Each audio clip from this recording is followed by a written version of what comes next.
You have to see this. Usually when someone behind a cash register is faced by an armed robber, they have to think fast. But in this case, a clerk in Indianapolis did something else. She listened to her heart and convinced the gunman to pray. ABC's Andrea Canning has the story. It's a robbery that started out like any other. Police say 23-year-old Gregory Smith jumps the counter at this Indianapolis check cashing store while pointing a gun at clerk Angela Montez, who can be heard on this 911 call. I think he knew where the button was because he had me move away right away.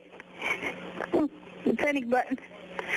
And he kept the gun pointed at me till he come around and caught the counter. But within just 8 seconds, you might say divine intervention takes over. Montez begins talking to Smith about God. Started crying and praying, and I telling him don't do this. He was too young to throw away his life. He talked to me a little bit. In a bizarre twist, Smith consoles Montez, apologizing, telling her he doesn't want to do it, but times are hard and he has a 2-year-old son to support.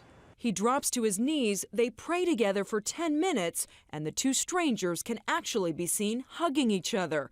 Then, in the ultimate act of faith, he takes the only bullet out of his gun and gives it to her. He took the bullet out of the gun and said, "Here, I'm not going to hurt you, I'm not going to hurt you." And so I've got the bullet here. Smith and Montez talk for 30 more minutes about his hardships, which leads to a change of heart. He takes only $20, leaving the rest of the cash behind. How people react, we just don't know until they're faced with it.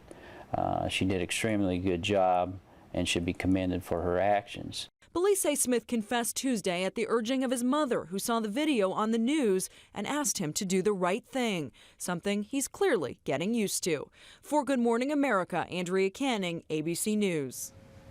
And just amazing grace in action. Yet Smith is still going to have to pay the consequences. He's arrested for robbery and having a handgun without a license. Yeah, the power of prayer. And yes, what he did, there's no excuse for what he did. But we're hearing more and more in desperate times with people, and that they're turning to religion when they're in these dire straits. And for her to have the presence of mind, something that was close to her heart, that he also wanting to and receive his change of heart as well, just incredible. But yes, but still, he's absolutely faces charges still.